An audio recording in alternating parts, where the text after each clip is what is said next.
Hello, welcome to another little info vid. Hopefully this will be useful for some folks. I do sell compasses, Silver Expedition 4, brand new ones, on my Navigator Award courses, my National Navigation Award Scheme courses. And I do a full setup. When you buy a compass in the shop, you'll find it's got a compass and, to be honest, a rather useless bit of red string. It tends to be tied in a loop, which encourages people to put it around their neck, which is potentially dangerous and a choke hazard. And what we really want is something like this, which is useful. So this has got a proper, decent bit of 3mm cord. You can buy these from climbing shops, and it's also then got pacing beads. So these I've got a range of different colours that I sell. You can see it on my shop in the website. And it's also got a clip, so I can attach this to myself. And more importantly, when I do have this attached to myself, I've got full range of movement. So I need to be able to move this compass around to navigate properly. And I do want it attached to me. Same with my map case. So I use Alt-Lead map cases, and I want these attached. Too many times I see folks turn up without a map case and a little bit of paper, and even on a warm summer's day with a light breeze, your little bit of paper can end up over the crag because it's just been picked up. Map and compass, always have it attached. However, I do try and do these compass setups. I don't sell these compasses generally unless you're coming on a course. It's a bit more expensive because that means I've basically got to get up and go to the post office and send it. And it also means I can't tailor it to you. So I can't make sure that this cord is the right length to really kind of match your arm length or where you're going to clip your compass to. So what we tend to do on courses is give people an opportunity to go out for the first day. I've got this kind of set up roughly, and then we can just tweak these knots and then trim the cord and seal that so it's perfectly set up for you. Now what happens, however, if you want to go and replace the bit of cord, things get a bit tatty, or you decide that you want to buy a new compass? Well, I want to show you how I do these knots, and they're very, very simple, and it's one knot that you need to know. There's just a little bit of trickery involved in setting these up. So let's just have a look at what we're going to need. So I have got a brand new Silver Expedition 4 compass. This is kind of like a bit more of the industry standard. This is more or less what we all use. I think some will probably choose other ones. This is not, I hasten to add, the military version, which has minutes. This one has got degrees, and you can see it goes around to 360 degrees. Please try to avoid getting the military ones. It can just get confusing when you're on courses and you're trying to learn and people are coming out with a range of different numbers at you. I've also got some cord. So again, I buy this in bulk, which is why it's easier for me to be able to sell these and just do things up properly, because you're not having to scrabble around to about 6 different shops and try and get something. Now this, I've just cut it. It's roughly about 120 centimeters long. When I'm setting these up for people, I don't generally know, if I've never met you before, I don't know how long your arm is. So I just kind of have err on the side of caution. As you can see, they're quite loose ends. We'll have to deal with that in a moment. And I deal with that using a lighter. I'm also going to need some scissors, because obviously I've just cut that cord. And I'm going to need my pacing beads. So there's 5 pacing beads.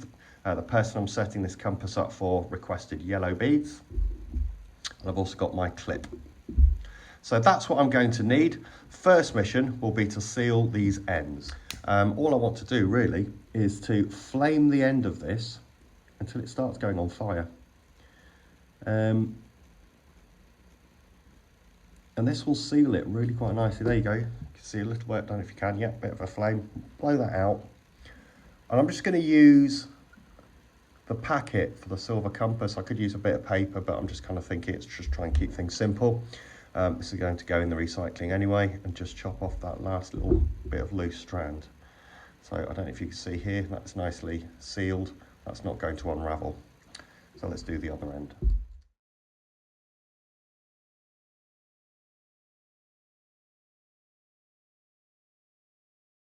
So we've got our compass and we've got our proper cord.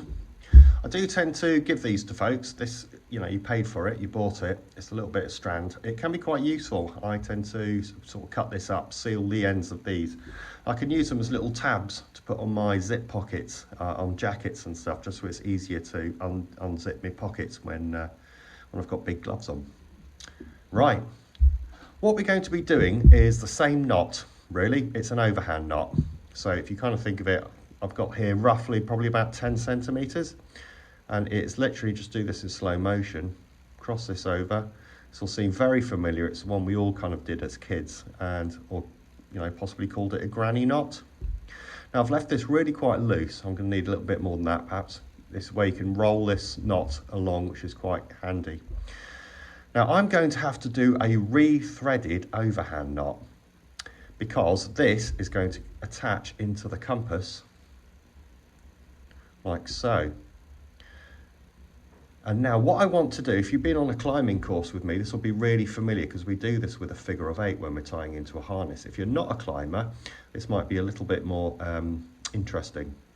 So I've left this knot purposefully loose. So I now need to re-thread it. So if I imagine I was creating some tram lines or a railway line, I'm going to feed this back in exactly the same way to create a re-threaded overhand knot. So you can see I've gone in, kind of matching where that bit of strand comes out. Now to follow this round, I need to use this loop here. Now you might need to watch this in slow motion. And then it's going to come round here and then out into the main strand. So all I'm doing is following this bit of cord round. It's a little bit tricky. It takes a bit of practice to get it right. You may have to give yourself a little bit of extra cord, and it's a little bit more awkward when I'm trying to do this over the edge of a camera. So, nearly there. There we go. So let's just tidy this up so it makes it easier for you to then see. So there we have it. That is a re-threaded overhand knot. Now there'll be plenty of videos on YouTube and so forth on the Tinterweb if you want to kind of see this. There's apps you can get as well. So when I'm setting this up for someone, I will just do another overhand knot. Now all this is going to do, this is kind of like a marker point for my pacing beads. Now that's any old random length. Here this is roughly 30 centimetres. Sorry, the camera's going a bit in and out of zoom, doesn't like me moving. And now I'm just going to feed my pacing beads. Now if you've been on a nav course with me, you'll know we never really do more than 5 beads, because if I'm pacing, each bead is 100 metres.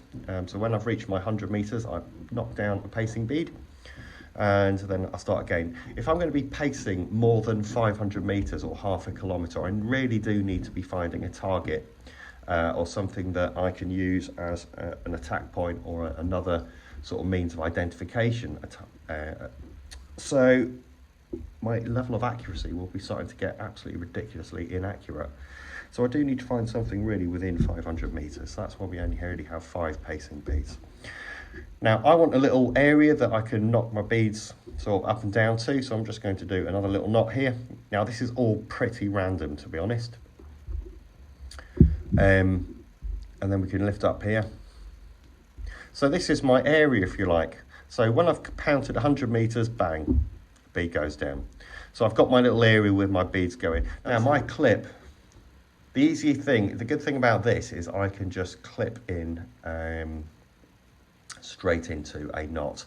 The reason I had to feed this through was because I couldn't sort of like just create a nice little loop and then sort of slot this in and then seal this thing shut. It was a single gap I had to basically feed through one of the strands and then do that whole re-threaded bit. This is different in it because I can open this up. So let's just take another, so it's roughly folded back on itself, probably about 10 centimetres again. I probably won't need this. And all I do is another overhand knot, but this time I'm doing a double loop. So I'm just taking that bend and that curve and doing this. It's called on a bite, if you like.